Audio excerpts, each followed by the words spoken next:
আজকে আমি আমার নিজের বাসায় বন্ধুকে ডেকে নিয়ে তার সাথে কিভাবে খেলেছিলাম সেই মজার গল্প শোনাবো। দোলন আর আমার প্রথম দেখা হয় শিল্পকলার এক অনুষ্ঠানে। দেখাটাও বেশ অপ্রত্যাশিত। দেখা হওয়ার আগে দেখা হওয়ার আগে না কেউ কাউকে আমরা কখনো দেখেছি, না কাউকে চিনতাম। দোলনের চেহারার সাথে আমার ছোটবেলার এক বন্ধুর মিল ছিল। সেই বন্ধুকে আমি পরে বহুদিন খুঁজেছি, কিন্তু তার কোনো খোঁজ পাইনি।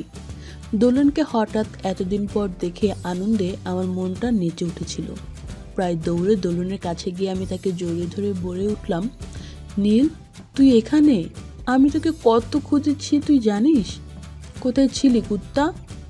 ঘটনার আংশিকতায় কিছুই বুঝে উঠতে না পেরে হতভম্ব হয়ে যায় দোলন।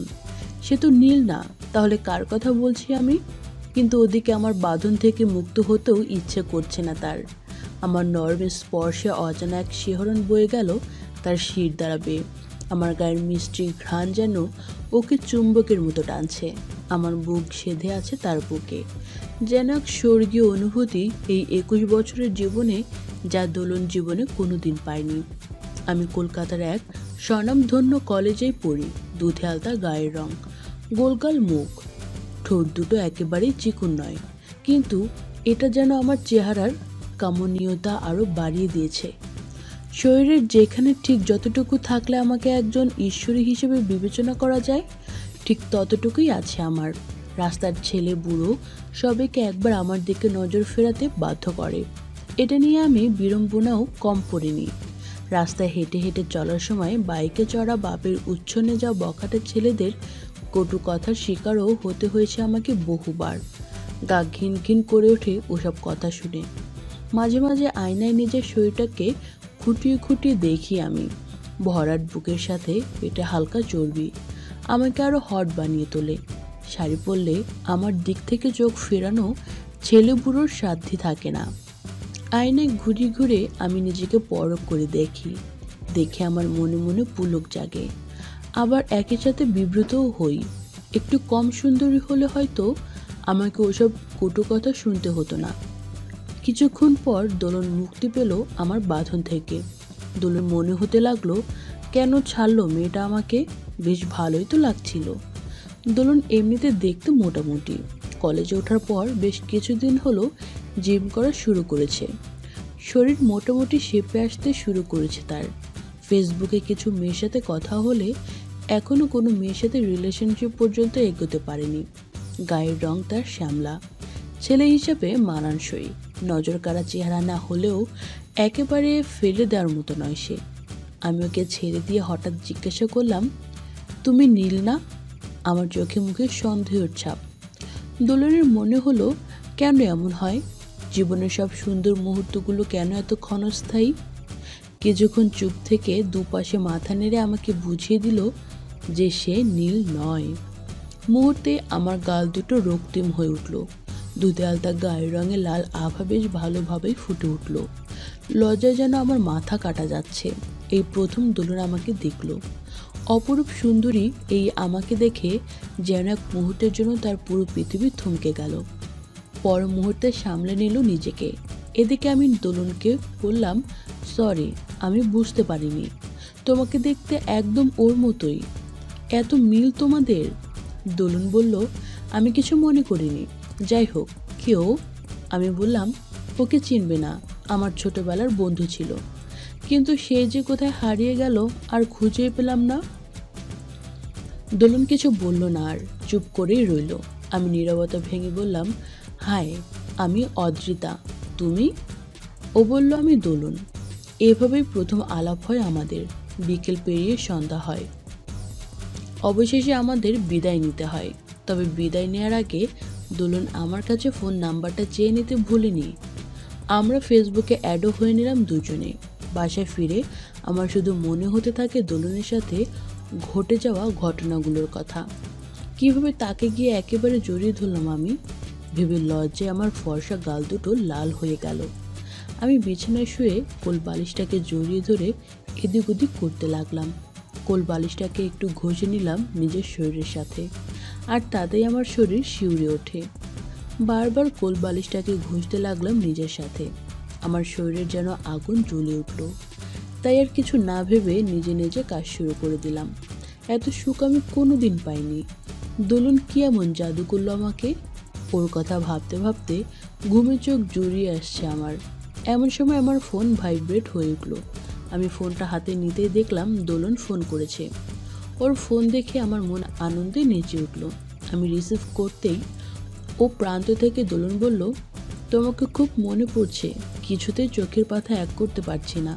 বললাম, বাবা, আপনি তো তাহলে আমার প্রেমে পড়ে গেছেন। ও বলল, জানি না আমি আপনার প্রেমে পড়েছি কিনা, তবে আপনার জন্য আমার বুকের মধ্যে কেমন জানি করছে। আমি একটু ন্যাকা করে বললাম, কেমন জানি মানে কি, একটু খুলে বলুন। দোলন বলল, আসলে যখন থেকে আপনি আমায় জড়িয়ে ধরেছেন তখন থেকে আপনাকে কাছে পাওয়ার জন্য মনটা ছটফট করছে। আমি ওর কথা শুনে মনে মনে আরও উত্তেজিত হয়ে গেলাম। সত্যি বলতে ওকে ছাড়া আমার ভালো লাগছে না। তাই আমি ওকে বললাম, বুঝতে পেরেছি আপনার বড় রকমের অসুখ হয়েছে। আপনি চাইলে আমি এই অসুখ দূর করে দিতে পারি। দোলন বেশ আগ্রহ নিয়ে আমাকে জিজ্ঞাসা করলো, কিভাবে?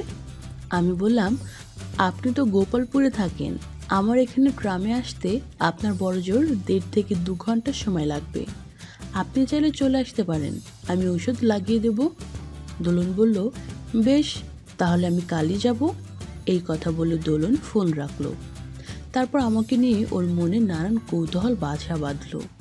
আগামীকাল কিছু একটা হতে চলেছে, তাও ভালো করেই বুঝতে পারলো। এদিকে আমি আরও একবার হাতের কাজ করে নিলাম। তারপর পরের দিন কি করব না করব সেটা ভাবতে ভাবতে ঘুমিয়ে পড়লাম। তখন বেলা 11টা বাজে। বাবা মা বেশ কিছুক্ষণ হলো নিজ নিজ কাজে ব্যস্ত। এমন সময় দোলন আমাকে ফোন করলো। আমি ওকে আমাদের বাসার ঠিকানাটা টেক্সট করে দিলাম।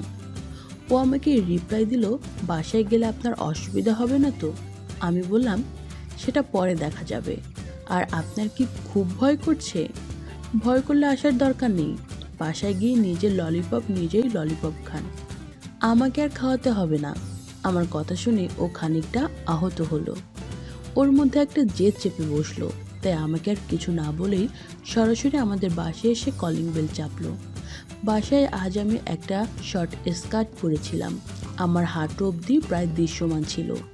ওড়না না পরা যেন পাহাড়ের মতো লাগছিল। ঠোঁটে হালকা লিপস্টিক লাগানোই ঠোঁট জোড়া হয়ে উঠেছিল এক জোড়া গোলাপের পাপড়ি। আমাকে দেখে দোলনের মাথা খারাপ হবার অবস্থা হলো। ওর মুখ দিয়ে কোনো শব্দ বের হলো না। আমি একটু মুচকে এসে ওকে বললাম, কি হলো, এভাবে দাঁড়িয়ে আছেন কেন? ভেতরে আসুন। ও বাধ্য ছেলের মতো আমাকে অনুসরণ করে ভিতরে আসলো। তারপর আমি ওকে হালকা নাস্তা দিয়ে আমার বেডরুমে বসালাম। দোলন এবার কিছুটা ঠাট্টা করে আমাকে বলল, আমার অসুখটা বোধ হয় এখন আরও বেড়ে গেছে, যদি একটু তাড়াতাড়ি ওষুধ দেন তাহলে ভালো হয়। আমি বললাম, ঠিক আছে, আপনি একটু বসুন, আমি আসছি। এই কথা বলেই আমি বাহিরে গেলাম। তারপর যখন আসলাম, দোলন আর নিজেকে ঠিক রাখতে পারল না। আমাকে বলল, ললিপপ খাবেন না? বলেও আমাকে জড়িয়ে ধরল। আমি বললাম, আপনি আগে ডাব খাওয়া শুরু করুন, আর আমি ললিপপ খাই, তাহলে আপনার অসুখ ভালো হয়ে যাবে। তারপর দোলন ডাব খাওয়া শুরু করলো। ডাব খাওয়ার পর ও যেন পুরো শক্তি ফিরে পেল। তখন ও ফুল স্পিডে খেলতে শুরু করলো। এমন অবস্থা হলো আমি আর মুখ বন্ধ রাখতে পারলাম না। আমি জোরে জোরে আওয়াজ করতে লাগলাম।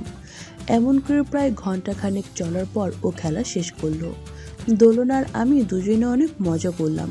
বন্ধুরা, আজ এ পর্যন্তই। কেমন লাগলো আজকের গল্প কমেন্টে জানাও। আর আমার তামান্না ক্রিয়েশন চ্যানেলটি সাবস্ক্রাইব করে পাশে থাকা বেল বাটনটি বাজিয়ে দাও। এতক্ষণ আমার সাথে থাকার জন্য সবাইকে অসংখ্য ধন্যবাদ।